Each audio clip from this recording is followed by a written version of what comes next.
in to the hottest station on the planet. Resistance is futile.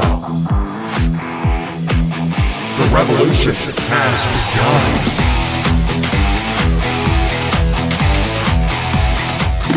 You're listening to Rebelpreneur Radio, helping you break the rules and build the business you need for the life you want. And now, broadcasting his pirate signal from somewhere beyond the status quo, here's your host, best-selling author, marketing and media strategist, Ralph Brogden. Hello and welcome to Rebelpreneur Radio, the show that helps you build the business you need so you can live the life you want. I'm Ralph Brogden. You know, life can turn us upside down without warning, can't it? At the most inopportune times. It could be a divorce, a loss of a loved one, or an unexpected layoff, even a government shutdown. Who knows, right? Navigating the change that comes with these major life events can cause us to question who we are. Where are we headed? And helping you turn your world right side up again is a specialty of my next guest. María Tomás-Keegan is a certified life and career coach for women specializing in transitions. Her new book, Upside Down to Right Side Up, Turning Transition into Triumph, is just one way she shares her experience and strategies. We're so delighted to have her on the show today. María, welcome to Rebelpreneur Radio. Thank you so much. I appreciate you inviting me to be your guest.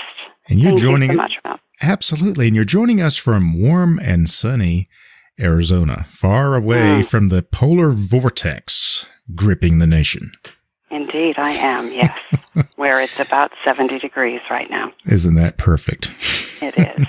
So you specialize in helping us turn our world right side up again when it's been turned upside down. I want to find out more about who you work with and what you do. But first, tell us how you got started doing this and what was the thing that triggered your interest in this line of work?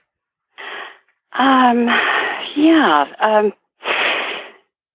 got started in coaching and mentoring when I had an opportunity at my last corporate gig with IBM. I spent about 30 years in corporate America. And in the corporate environment, I had an opportunity to participate in a formal mentoring program.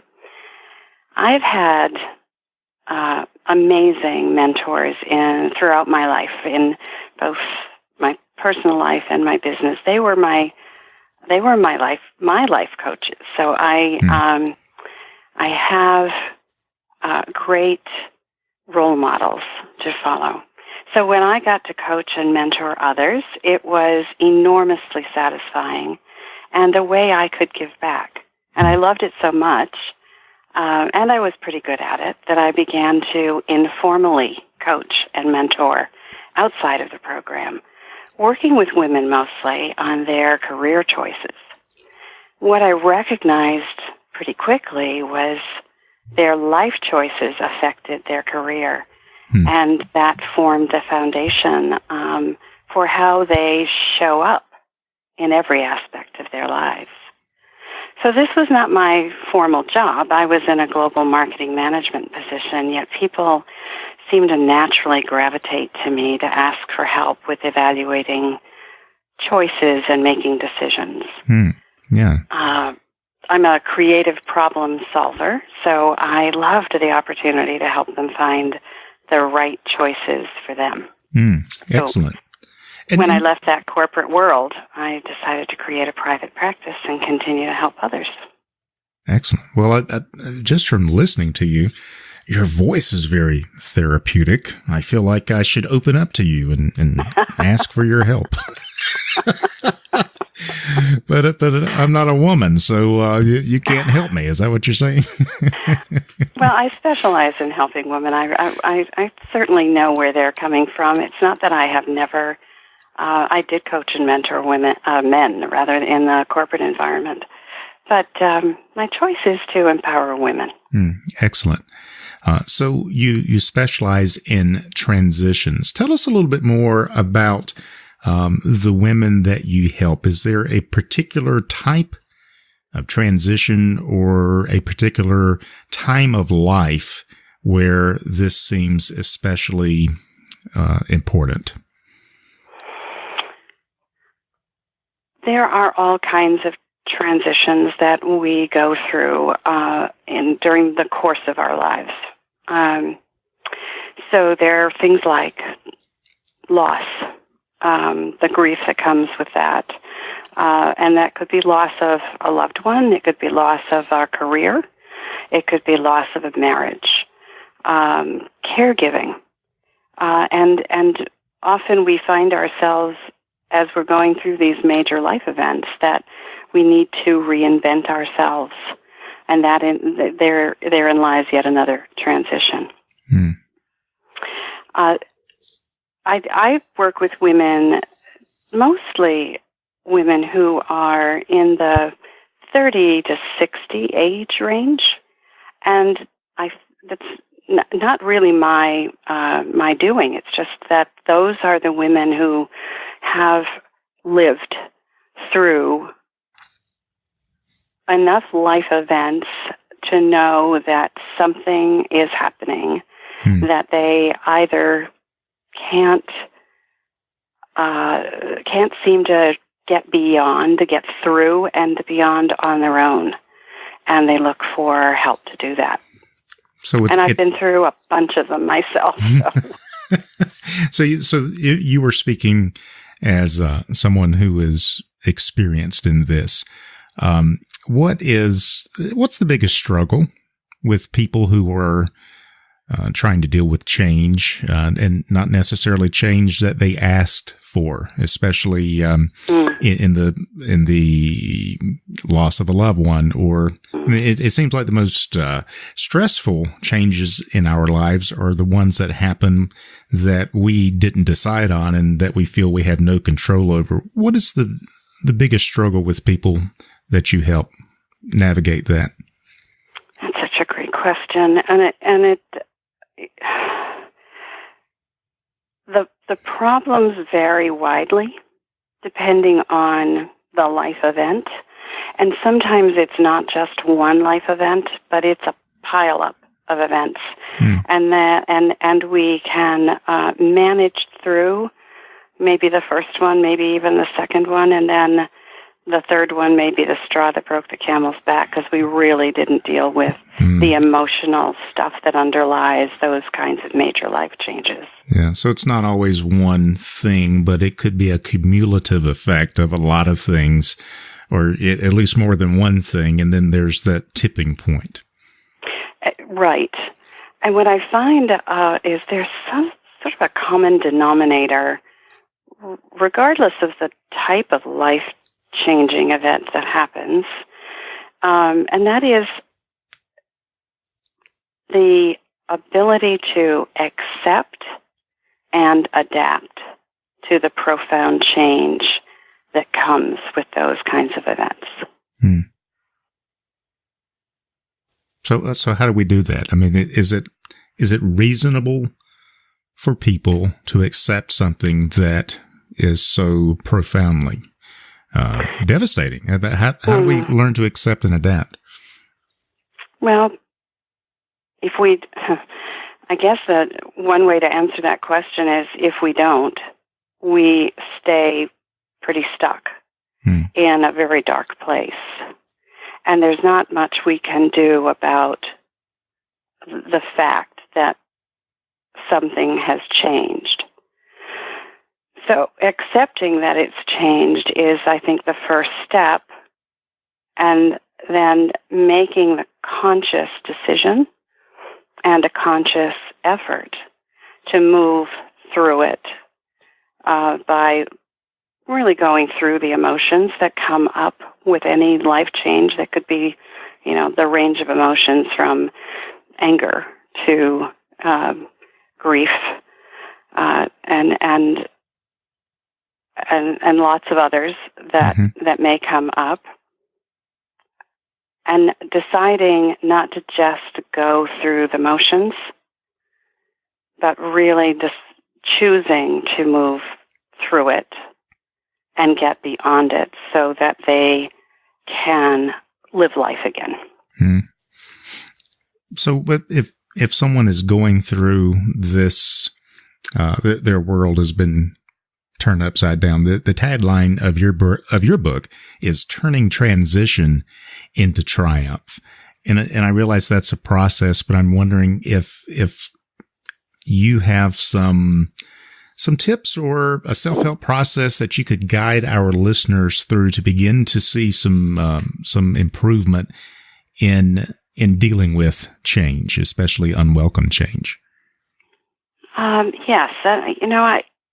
I believe that we need to build a new foundation upon which we can move forward from that major change. I think of it as a three-legged stool.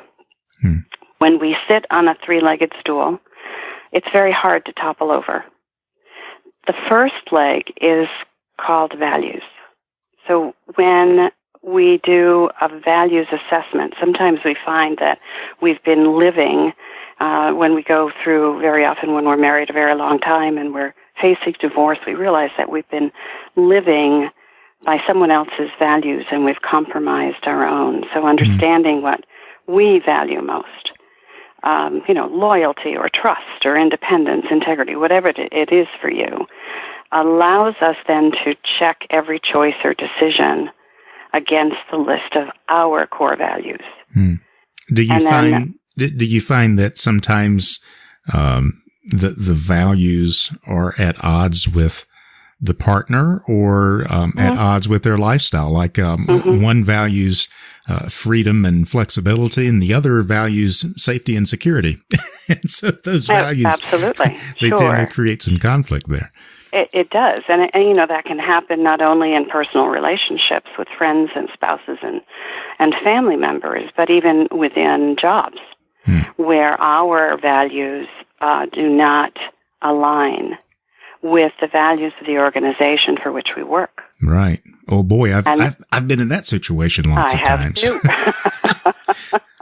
And it's not comfortable, and facing the idea that if I leave this job because I'm not in alignment with the values of the organization, then I give up my great paycheck and my security and who does that? Yeah. Or it's a tough decision. Or you accept the organizational values that create stress at home because you're working 50, 60 hours a week. You're too tired to interact with your loved ones. And so it really is a balancing act of values, isn't it? It is. And I believe that's foundational for us. When we are not in alignment with our values, then it's very difficult to make decisions that support us.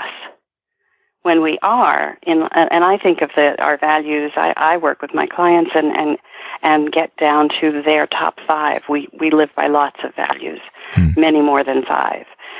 But if we focus on our top 5, it makes an easy checklist, if you will, for the decisions and choices that we get to make, and we get to check them against our core values and see if they are in alignment. It makes for an easy yes or no. If they're not in alignment if that decision is not in alignment with my values, that's an easy no for me. That's not something I should do. And if it is, it's an easy yes. Do you find also that when we go through change, for lack of a better term, our values can get shuffled, reprioritized? Absolutely. Yeah. Absolutely. And even within, different circumstances, right? So I'm trying to think of a good example of that. At work versus at home. Our values at home may be fun and freedom. Our value at our top, those may be top values. And and then at work it may be loyalty, dedication, integrity. And then we may have an overriding value that is family first, which means even when I'm at work, my family comes first. And when I'm at home, my family comes first. And there is no right or wrong way to assess this, but we need to know what it is and be aware of it so that we are in situations that are in alignment with our values. And if family really is first, and we recognize that as one of our values, that no matter what, family is first, we need to choose organizations and career paths and businesses that allow us to honor that choice and not create conflict for that. Exactly right. Yeah. Yep. Perfect. So you mentioned a three-legged stool. Leg one is values assessment. What's the second? The second one is vision. So often after a major life event, our dreams are shattered and we need to create new ones. So designing a crystal clear vision of what we want for our new future, that becomes our roadmap for setting the course. I love that. Okay, so then the big question is, how do we get crystal clear on what we want? Because that's even part of my framework for figuring out a marketing strategy or figuring out a communication strategy. And you can't lead people who are confused. And so getting crystal clear and having a compelling vision is very important. But how do we get clear? How do we get focused? One of the ways is to base it on your values. So that's why values comes first. There you go. Yeah. So that's one of the ways. And it is probably the overriding way to be crystal clear. Because a vision that you may have for your future may be I've always wished that I could live in Hawaii. That's not true for me, but I'm just thinking about that. I've never wished that. I don't know why that came up. But. You're close. You're in Arizona. I mean, I'm close. But if that does not align with my value of family first, I couldn't afford to take my family and live in Hawaii. So that would not be part of my crystal clear vision. That's a wish. That's a wish in a, it's, and I may, in my vision, I may want to go visit Hawaii. Right. And kind of incorporate that as part of my vision that way. So, and other ways of getting clear on vision for me, and the way I help my clients is to write it down. So when they write down what they want and get very detailed about it, new things come to them. They get to write it all down and then go edit it.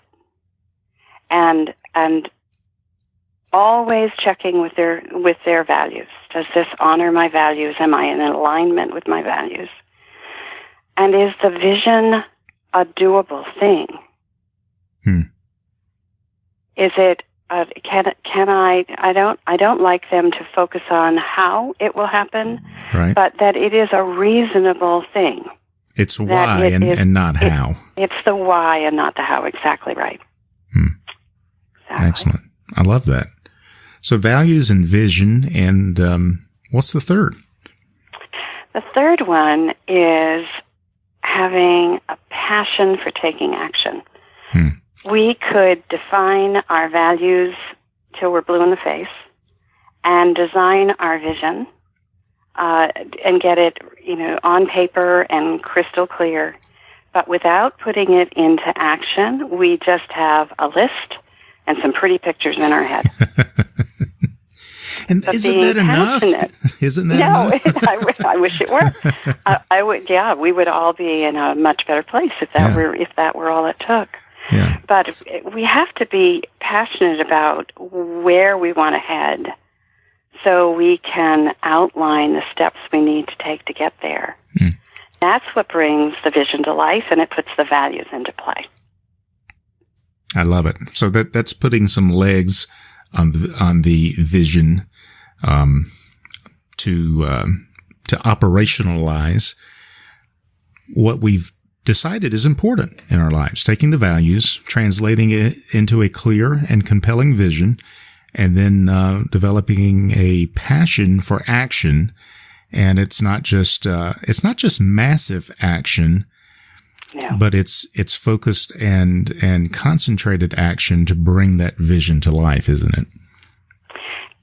Yes, and it can be very overwhelming when you get your vision written down.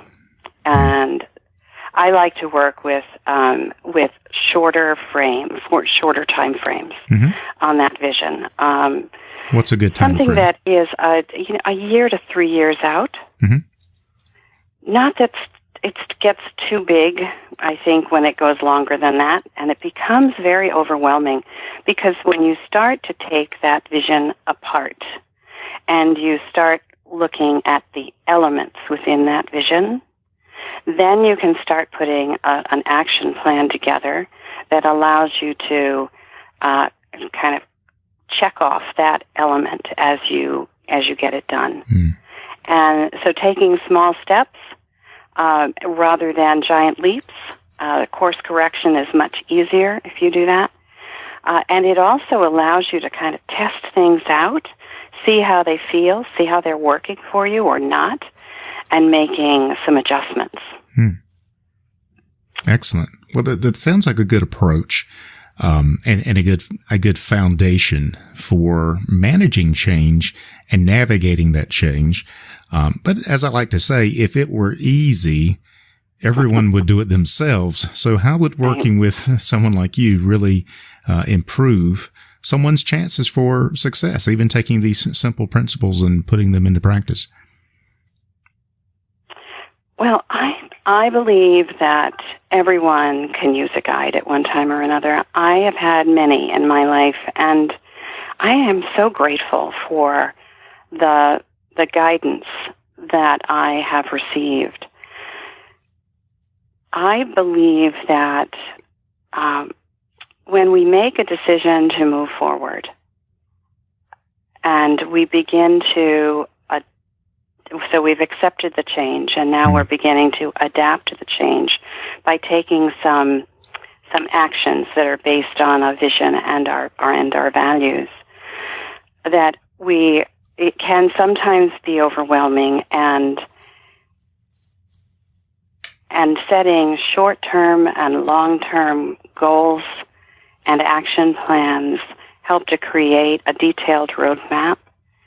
And as a guide, I help to coach and mentor and be an accountability partner and a cheerleader along the way. Excellent. Yeah. And that feedback is really important, especially as we consider rebelpreneurs or solopreneurs. If that is part of your vision, is maybe to transition out of a career, either by choice or not by choice, and to start and run your own business. It's so important to be able to set it up the way you want it to be set up. And I think one of the things that we struggle the most with as solopreneurs and rebelpreneurs is the lack of feedback. You feel like that you are kind of in your silo, especially if you're working from home. You're trying to cash in on your experience and expertise. Or you're doing coaching and you're doing these online things.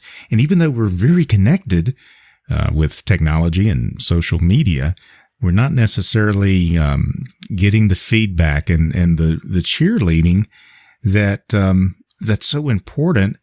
And that's where coaching and mentoring really helps, so that we can at least have a sounding board for our ideas and not get tunnel vision or feel like that we're just one lonely person in the universe.